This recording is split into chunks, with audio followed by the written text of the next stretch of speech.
Hello दोस्तों, आज हम लोकल ब्रेकर बैकअप प्रोटेक्शन मतलब एलबीबी रिले के बारे में डिस्कस करेंगे इस वीडियो में।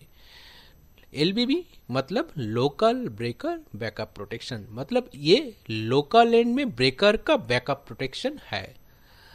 मान लीजिए कि यहाँ पे जो सिंगल लाइन डायग्राम शो किया गया है, यहाँ पे सबस्टेशन ए और सबस्टेशन बी के अंदर दो सर्किट हैं और सबस्टेशन बी और सी के अंदर दो सर्किट है और सी और डी सबस्टेशन के अंदर एक सर्किट है। तो जो सोर्स है और जेनरेटिंग जो सबस्टेशन है वो सबस्टेशन ए और सबस्टेशन डी से कनेक्टेड है। और जो डिस्टेंस रिले है, डिस्टेंस रिले हर लाइन में शो किया गया है, हर लाइन के दो एंड में शो किया गया है। जो डिस्टेंस रिले है वो सीटी के सेकेंडरी से कनेक्ट किया जाता है। और जो ट्रांसफार्मर है सबस्टेशन बी एंड में, जो मेन प्रोटेक्शन है, मेन प्रोटेक्शन जो 87 और डिफरेंशियल रिले है उसकी वो भी शो किया गया है। हम डिस्कस करेंगे एलबीबी रिले कैसे काम करता है, अगर कोई लाइन में फॉल्ट होता है और उसका जो परिणाम होता है वो डिटेल्स में डिस्कस करेंगे। न मान लीजिए कि एक फॉल्ट होता है सबस्टेशन बी और सी के अंदर, जो एक सर्किट है और एफ पॉइंट में फॉल्ट होता है। उसकी वजह से जो फॉल्ट करंट है, फॉल्ट करंट कैसे डिस्ट्रीब्यूट होता है वो हम शो करेंगे। और जो डिस्टेंस रिले है, डिस्टेंस रिले जो मेन जो सर्किट का जो दोनों एंड में डिस्टेंस रिले है और दोनों एंड का डिस्टेंस रिले पिकअप करेगा। न जो फॉल्ट होता है, फॉल्ट के वजह से जो करंट का जो डिस्ट्रीब्यूशन है, करंट का जो डिस्ट्रीब्यूशन इस डायग्राम में शो किया गया है। करंट का जो डिस्ट्रीब्यूशन है वो जेनरेटिंग सबस्टेशन से होके, सबस्टेशन ए से होके, सबस्टेशन बी से होके फॉल्ट पॉइंट में फिट करेगा। अगेन फ्रॉम जो जेनरेटिंग स्टेशन है जो डी सबस्टेशन से कनेक्टेड है वो भी फॉल्ट करंट सप्लाई करेगा। वो सबस्टेशन सी से होके सबस्टेशन बी से होके फॉल्ट पॉइंट फिट करेगा। अगेन सबस्टेशन सी से होके डायरेक्ट फॉल्ट पॉइंट में फिट करेगा। और जो मेन सर्किट में फॉल्ट हुआ है, जो सबस्टेशन बी और सी के अंदर है, उसका जो दोनों एंड में जो डिस्टेंस रिले है वो डिस्टेंस रिले पिकअप करेगा। अगर फॉल्ट पॉइंट सबस्टेशन बी से जोन 1 लोकेशन में होता है तो इंस्टेंटेनियस ट्रिपिंग देगा। अगर जोन 2 लोकेशन में होता है तो टाइम डिले ट्रिपिंग देगा, मतलब 300 to 350 मिलीसेकेंड टाइम डिले के बाद सर्किट ब्रेकर को ट्रिपिंग देगा। अगेन अगर ये जो फॉल्ट पॉइंट का जो लोकेशन है सबस्टेशन सी से जोन 1 लोकेशन में होता है, मतलब 80% ऑफ द लाइन लेंथ के अंदर फॉल्ट पॉइंट का डिस्टेंस होता है, तो जोन 1 टाइम में सर्किट ब्रेकर को ट्रिपिंग देगा। अगर ये जो लाइन लेंथ फॉल्ट पॉइंट का जो लोकेशन है 80% से ज़्यादा होता है, मतलब सबस्टेशन बी के ज़्यादा करीब होता है, तो जोन 2 टाइम मतलब 350 मिलीसेकेंड के बाद सर्किट ब्रेकर को ट्रिप देगा।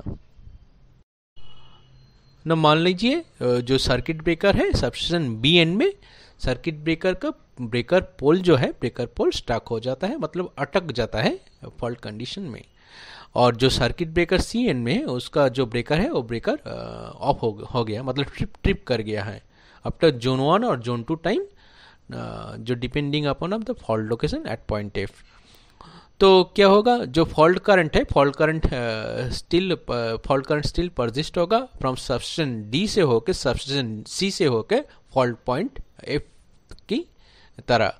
अगेन फ्रॉम जेनरेटिंग सबस्टेशन जो है वो ए से कनेक्टेड है, उससे जो डबल सर्किट है ए से सबस्टेशन बी के अंदर, उससे होके सबस्टेशन जो फॉल्ट पॉइंट है सबस्टेशन बी और सी के अंदर जो फॉल्ट पॉइंट है, फॉल्ट पॉइंट में वो करंट फिट करेगा। न मान लीजिए ये फॉल्ट करंट परसिस्ट कर रहा है, फॉल्ट करंट परसिस्ट करने के वजह से जो रिमोट एंड का जो सबस्टेशन का जो रिले है वो रिले पिकअप करेगा। और जो अगर फॉल्ट लोकेशन जो है, मतलब सबस्टेशन बी से ये फॉल्ट लोकेशन बिल्कुल करीब करीब होता है, तो सबस्टेशन ए एंड में जो डिस्टेंस रिले है तो वो जोन 2 टाइम में ट्रिप सिग्नल सेंड करेगा सबस्टेशन ए एंड का जो फीडर का जो सर्किट ब्रेकर है, सर्किट ब्रेकर को। अगर फॉल्ट लोकेशन सबस्टेशन बी से थोड़ा दूर में होता है, मतलब जोन 3 लोकेशन में होता है सबस्टेशन ए एंड से, तो सबस्टेशन ए एंड का जो दोनों का फीडर है, दोनों फीडर का जो डिस्टेंस रिले है, जोन 3 टाइम में जो ट्रिप सिग्नल है, मतलब 1 सेकेंड टाइम डिले के बाद सर्किट ब्रेकर को ट्रिप सिग्नल सेंड करेगा। अगेन सबस्टेशन सी एंड का जो फीडर है, सबस्टेशन सी और बी के बीच में जो हेल्दी फीडर था, उसका जो सबस्टेशन सी एंड में जो डिस्टेंस रिले है वो जोन 3 और जोन 3 टाइम में पिक करके वो सर्किट ब्रेकर को time after certain time delay trip signal send करेगा और ये जो फॉल्ट है फॉल्ट को क्लियर करेगा। मतलब ये जो फॉल्ट है सबस्टेशन बी एंड के सर्किट ब्रेकर के पोल स्टक होने के वजह से फॉल्ट पॉइंट मतलब 1 सेकेंड के बाद रिमूव होता है, मतलब 1 सेकेंड के तक ये फॉल्ट करंट परसिस्ट कर रहा है। मतलब किसी भी वजह से जो ब्रेकर का जो मैकेनिकल पोल जैम होता है उसी के वजह से जो फॉल्ट जो क्लियर होता है, फॉल्ट क्लियर होने के टाइम डिले और जोन 2 टाइम से होके जोन 3 टाइम तक चला जाता है, मतलब ये बहुत ज़्यादा टाइम है। इसी के वजह से LBB मतलब local breaker backup protection relay का इम्प्लीमेंट किया गया है।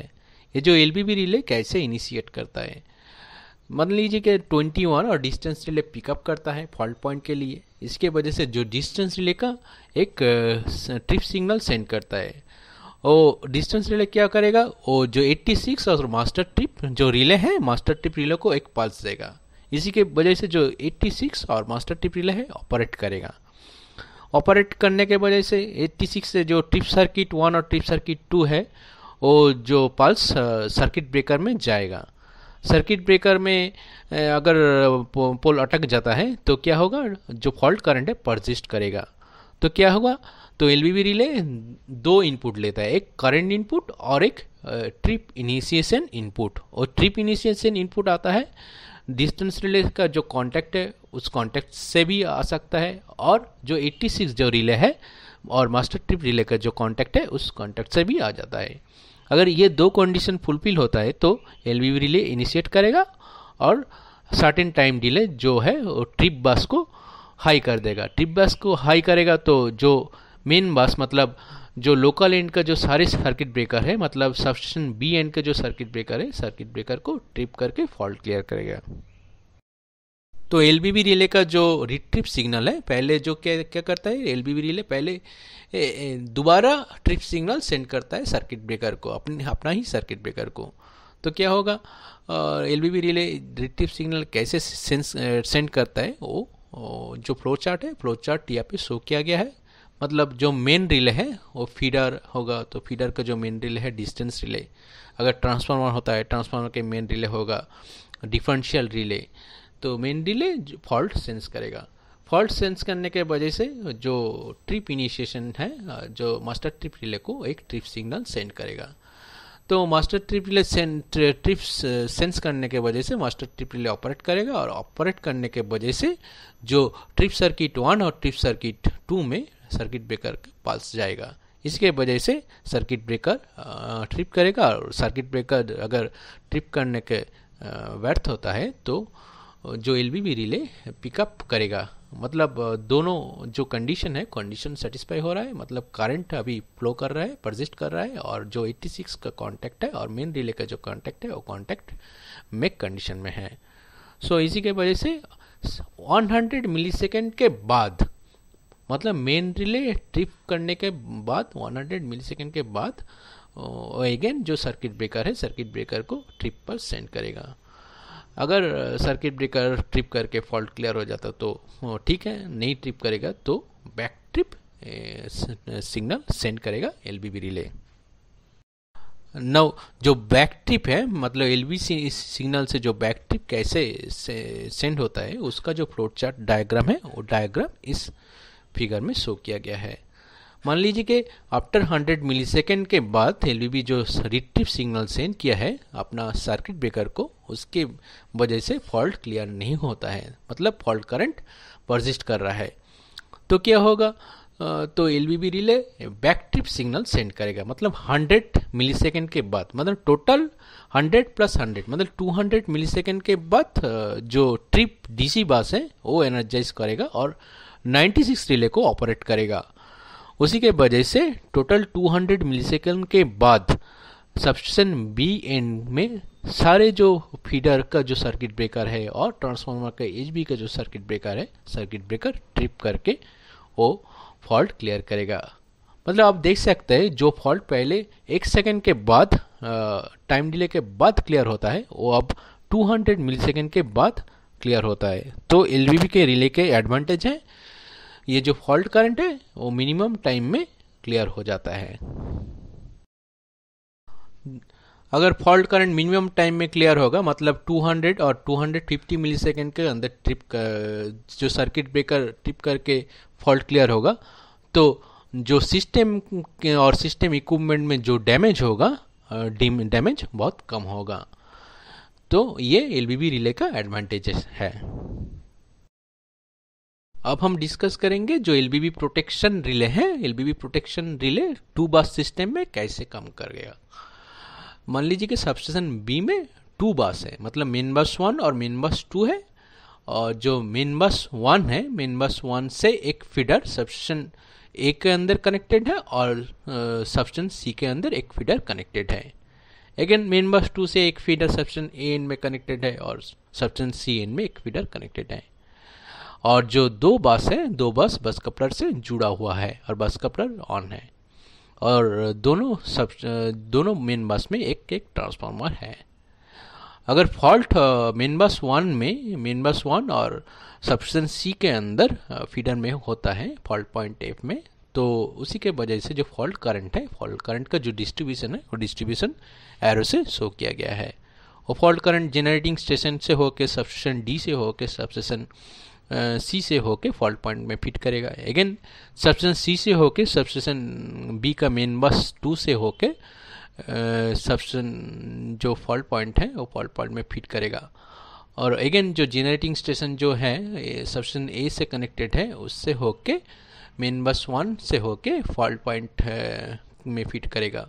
और जनरेटिंग स्टेशन जो ए से कनेक्टेड है उससे होके मेन बस 2 से होके, मतलब सबस्टेशन बी के अंदर जो मेन बस 2 है उससे होके बस कपलर से होके फॉल्ट पॉइंट फिट बी में फॉल्ट पॉइंट एफ में फिट करेगा।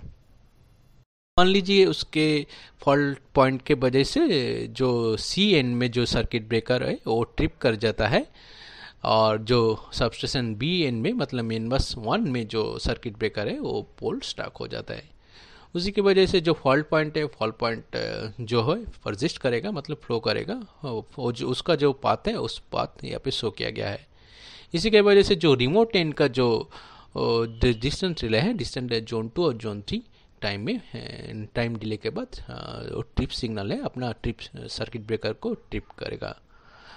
तो एलवीबी रिले नहीं होने के वजह से जो हेल्दी फीडर है, हेल्दी फीडर मतलब सबस्टेशन ए और बी के अंदर जो हेल्दी फीडर है, सबस्टेशन ए और बी के अंदर जो मेन बस 2 से जो कनेक्टेड है हेल्दी फीडर है, और सबस्टेशन सी और main bus 2 of substation B के अंदर जो हेल्दी फीडर है वो सर्किट ब्रेकर उसका जो हेल्दी फीडर है आउट हो जाता है।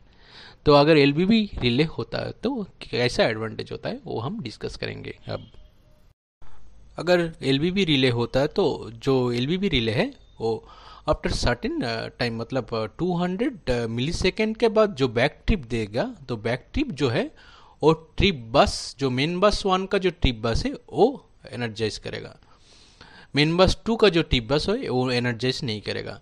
इसी के वजह से जो मेन बस 1 का एंड में जो सर्किट ब्रेकर है, मतलब जो सबस्टेशन ए और मेन बस 1 में जो सर्किट ब्रेकर है वो ट्रिप करेगा, और जो मेन बस 1 में जो ट्रांसफार्मर है वो ट्रिप करेगा, और जो बस कपलर एंड में जो सर्किट ब्रेकर है वो ट्रिप करेगा, जो इसी के वजह से फॉल्ट क्लियर होगा।